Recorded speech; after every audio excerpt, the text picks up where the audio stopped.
ಸ್ವಾದ ಸರೋವರಕ್ಕೆ ಸ್ವಾಗತ. ಲತಾ ಮತ್ತು ಜಯರಾಮ್ ಮಾಡುವ ನಮಸ್ಕಾರಗಳು. ಅಬ್ಬಬ್ಬಾ ಏನು ಮಳೆ ರೀ, ಎಲ್ಲೆಲ್ಲಿ ನೋಡಿದ್ರು ಮಳೆ ಮಳೆ ಮಳೆ, ಸಾಕಾಗೋಗಿದೆಪ್ಪ ಮಳೆ ಅಂತ. ಈ ಮಳೆ ಬರೋದೇನೋ ಬಂತು, ಮಳೆ ಜೊತೆಗೆ ಎಲ್ರಿಗೂ ನೆಗಡಿ, ಕೆಮ್ಮು, ಶೀತ, ತಲೆಭಾರ ಅಂತಾರೆ, ಮೈಗ್ರೇನ್ ಹೆಡೇಕು ಅಂತಾರೆ. ಸೊ ಅದೇ ಯೋಚನೆ ಮಾಡ್ತಾ ಇದ್ದೆ, ಇಷ್ಟೆಲ್ಲ ಇರಬೇಕಾದ್ರೆ ಒಂದು ಮನೆ ಮದ್ದು ದಿಢೀರಂತ ಯಾಕೆ ಮಾಡ್ಕೋಬಾರ್ದು ಅಂತ. ಸೊ ಈ ನೆಗಡಿ, ಕೆಮ್ಮಿಗೆ ಮತ್ತು ಈ ಮೈಗ್ರೇನ್ ಹೆಡ್ಡಿಗೆ ಒಂದು ಮನೆ ಮದ್ದು ಇವತ್ತು ಮಾಡಿ ತೋರಿಸೋಣ ಅಂತ. ಅದೇನಿಲ್ಲ, ಮೆಣಸು ಪುಡಿ ಅಂದರೆ ಮಳಗು ಪುಡಿ ಅಂತೀವಿ ತಮಿಳಲ್ಲಿ. ಮೆಣಸು ಪುಡಿ, ಅದರಲ್ಲಿ ಅನ್ನಕ್ಕೂ ಕಲಿಸ್ಕೊಂಡು ತಿನ್ಬೋದು, ಅದೇ ರೀತಿ ಸಾರು ಮಾಡ್ಬೋದು. ಸೊ ಮೆಣಸು ಪುಡಿ ಮಾಡೋಕ್ಕೆ ನಮಗೆ ಈಗ ಶುರು ಮಾಡೋಣ. ಅದಕ್ಕೆ ಏನೇನು ಪದಾರ್ಥಗಳು ಬೇಕು ಅಂತ ಮಾಡ್ತಾ ಹೇಳ್ತಾ ಹೋಗ್ತೀನಿ ನಾನು. ಈ ಮೆಣಸಿನ ಪುಡಿ ಅಂದರೆ ಬ್ಲ್ಯಾಕ್ ಪೆಪ್ಪರ್ ಪೌಡ್ರ್ ಮಾಡೋಕ್ಕೆ ನಾನು ಒಂದು ತವಾ ಇಟ್ಟಿದ್ದೀನಿ, ಒಂದು ಪ್ಯಾನ್ ಇಟ್ಟಿದ್ದೀನಿ, ಸ್ವಲ್ಪ ಬಿಸಿ ಆಗ್ತಾ ಇದೆ. ಇದಕ್ಕೆ ಫಸ್ಟು ನಾನು ಒಂದು 3/4 ಕಪ್ಪಷ್ಟು ಉದ್ದಿನಬೇಳೆ ಹಾಕೋತಾ ಇದ್ದೀನಿ. ಇದನ್ನು ಲೋ ಫ್ಲೇಮ್ ಒಳಗೆ ಗಮ್ಮಂತ ಪರಿಮಳ ಬರಬೇಕು, ಬಣ್ಣ ಬದಲಾಗಬೇಕು, ಅಷ್ಟುವರೆಗೂ ಹುರ್ಕೊಡೋಣ. ಉದ್ದಿನಬೇಳೆ ಚೆನ್ನಾಗಿ ಹುರಿದಿದೆ, ಘಮ ಘಮ ಅಂತ ಪರಿಮಳ ಬರ್ತಾ ಇದೆ, ಬಣ್ಣನೂ ಒಂದು ಸ್ವಲ್ಪ ಬದಲಾಗಿದೆ. ಈಗ ಇದನ್ನು ತೆಗೆದು ಒಂದು ಬೇರೆ ಬೇಸನಿಗೆ ಹಾಕೊಂಡ್ಬಿಡ್ತಾ ಇದ್ದೀನಿ. ಒಂದು ಅರ್ಧ ಕಪ್ಪಷ್ಟು ಜೀರಿಗೆ, ಇದನ್ನು ಗಮ್ಮನವರೆಗೂ ಹುರಿಯೋಣ. ಜೀರಿಗೆನೂ ಹುರಿದಿದೆ.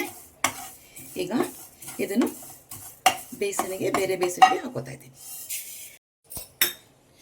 ಜೀರಿಗೆ ಆದಮೇಲೆ ಒಂದು 1/4 ಟೀ ಸ್ಪೂನಷ್ಟು ಹಿಂಗೆ ಇಟ್ಕೊಂಡಿದ್ದೀನಿ. ಹಿಂಗೆನ ಹಾಗೆ ಒಂಚೂರು ಡ್ರೈ ರೋಸ್ಟ್ ಮಾಡ್ಕೊತೀನಿ. ಸಾಫ್ಟ್ ಹಿಂಗಿದು ಒಂಚೂರು ಡ್ರೈ ರೋಸ್ಟ್ ಮಾಡ್ಕೊತಾ ಇದ್ದೀನಿ. ಎಲ್ಲ ಪದಾರ್ಥಗಳು ಇದರಲ್ಲಿ ಬರೀ ಡ್ರೈ ರೋಸ್ಟ್ ಅಷ್ಟೇ ಮಾಡ್ಕೋಬೇಕು, ಯಾವುದಕ್ಕೂ ಎಣ್ಣೆ ಉಪಯೋಗಿಸೋದು ಬೇಕಾಗಿಲ್ಲ.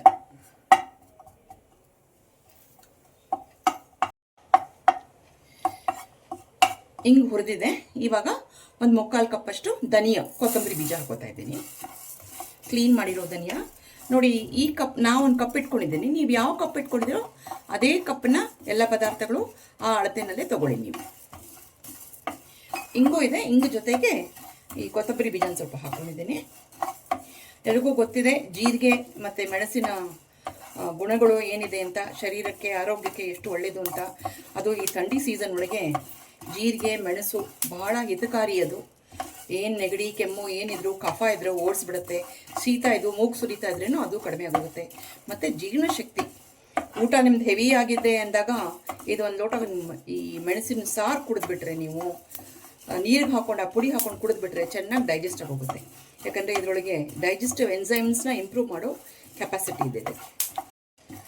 ಕೊತ್ತಂಬರಿ ಬೀಜನೂ ಚೆನ್ನಾಗಿ ಹುರಿದಿದೆ. ಈಗ ಭಾಳ ಮುಖ್ಯವಾಗಿ ಮೆಣಸು, ಬ್ಲ್ಯಾಕ್ ಪೆಪ್ಪರ್, ಅದು ಹಾಕೋತಾ ಇದ್ದೀನಿ 3/4 ಕಪ್ಪಷ್ಟು. ಈ ಮೆಣಸು ಕೂಡ ಚಿಟಿಪಿಟಿ ಅನ್ಬೇಕು, ಅಷ್ಟುವರೆಗೂ ಸ್ವಲ್ಪ ಹುರಿಯೋಣ. ಮೆಣಸು ಚೆನ್ನಾಗಿ ಹುರಿದಿದೆ, ಚಿಟ ಅಂತ ಇದೆ.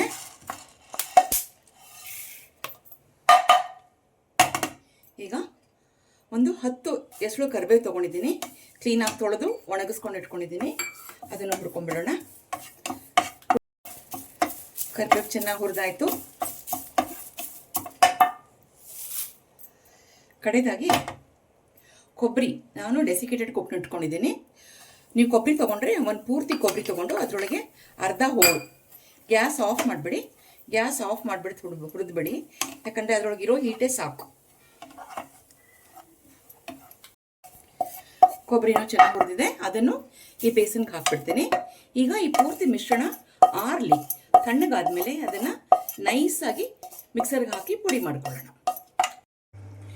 ಜೀರಿಗೆ ಮೆಣಸು ಇತ್ಯಾದಿಗಳ ಮಿಶ್ರಣ ಪೂರ್ತಿ ತಣ್ಣಗಾಗಿದೆ. ಇವಾಗ ಇದನ್ನು ನಾನು ಮಿಕ್ಸರ್ ಜಾರಿಗೆ ಹಾಕೊಂಡ್ಬಿಡ್ತಾ ಇದ್ದೀನಿ.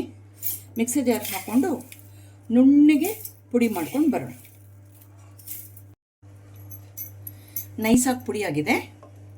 ಇವಾಗ ನಾನು ಇದಕ್ಕೆ ರುಚಿಗೆ ತಕ್ಕಷ್ಟು ಉಪ್ಪು, ಸ್ವಲ್ಪ ಉಪ್ಪು ಕಡಿಮೆನೇ ಸೇರಿಸ್ಕೊಂಡಿರ್ತೀನಿ. ಸಾರು ಮಾಡಬೇಕಾದ್ರೆ ಅಥವಾ ಅನ್ನ ಜೊತೆಲಿ ಕಲಿಸ್ಕೋಬೇಕಾದ್ರೆ ಮತ್ತೆ ನೀವು ಉಪ್ಪು ಹಾಕ್ಕೊಂಡು ಉಪಯೋಗಿಸ್ಕೋಬೋದು.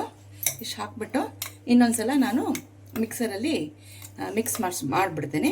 ಮತ್ತು ಕುಕ್ಕರಲ್ಲಿ ಒಂದು 1/4 ಪಾವಷ್ಟು ಬೇಳೆ ಬೇಯಿಸಿಟ್ಕೊಂಡಿದ್ದೀನಿ ನಾನು. ಆ ಬೇಳೆಗೆ ಈ ಪುಡಿ ಹಾಕಿ ಸಾರು ಹೇಗೆ ಮಾಡೋದು ಅಂತ ತೋರಿಸ್ತೀನಿ. ಇಷ್ಟು ಚೆನ್ನಾಗಿ ಮೆಣಸಿನ ಪುಡಿ ಆಗಿದೆ. ಈಗ ದಿಢೀರಂತ ಇನ್ಸ್ಟೆಂಟಾಗಿ ಮೆಣಸಿನ ಕುದಿಲಿ ಸಾರು ಮಾಡಿಬಿಡೋಣ.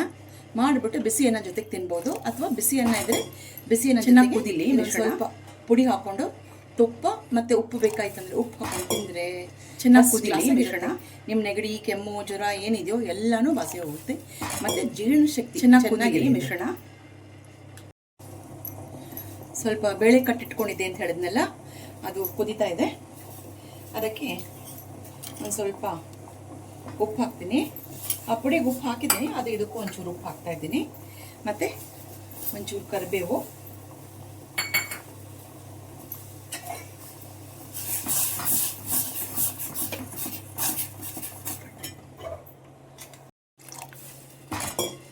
ಚೆನ್ನಾಗಿ ಕುದಿಲಿ ಮಿಶ್ರಣ ಚೆನ್ನಾಗಿ ಕುದೀತಾ ಇದೆ. ಇವಾಗ ನಾನು ಇದಕ್ಕೆ ಒಂದು 2 ಸ್ಪೂನಷ್ಟು ಈ ಮೆಣಸಿನ ಪುಡಿ ಹಾಕೋತಾ ಇದ್ದೀನಿ. ಸ್ವಲ್ಪ ನೀರು ಹಾಕ್ಕೊಂಡಿದ್ದೆ. ಇದು ಮತ್ತೆ ಏನಾದರೂ ಸ್ವಲ್ಪ ಸ್ಟ್ರಾಂಗ್ ಇದೆ ಅನಿಸಿದ್ರೆ ಇನ್ನೊಂದು ಸ್ವಲ್ಪ ನೀರು ಹಾಕ್ಕೊಳ್ಳೋಣ. ಸ್ವಲ್ಪ ನೀರು ಹಾಕೋತಾ ಇದ್ದೀನಿ.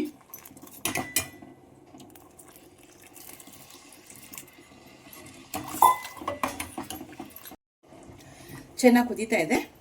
ನಾವು ಒಂದು ಸ್ವಲ್ಪ ಗಟ್ಟಿ ಹಿಂಗು ಕರಗಿಸ್ಕೊಂಡು ಇಟ್ಕೊಂಡಿದ್ದೀನಿ, ಅದನ್ನು ಸೇರಿಸ್ಬಿಡೋಣ. ಇದಕ್ಕೆ ಪುಡಿಗೆ ಹಿಂಗೆ ಹಾಕ್ತೀವಿ, ಬಟ್ ಸಾರಿಗೆ ಮತ್ತೆ ಇನ್ನೊಂದು ಸ್ವಲ್ಪ ಹಿಂಗೆ ಹಾಕ್ತೀವಿ. ಈಗ ಚೆನ್ನಾಗಿ ಕುದ್ಬಿಟ್ರೆ ನಮ್ಮ ಜೀರಿಗೆ ಮೆಣಸಿನ ಸಾರು ರೆಡಿ ಆಗುತ್ತೆ. ಕೆಲವೊಬ್ಬರು ಇದಕ್ಕೆ ಒಗ್ಗರಣೆ ಕೊಡ್ತಾರೆ. ಒಗ್ಗರಣೆ ಕೊಡಬೇಕು ಅಂತ ಏನಿಲ್ಲ.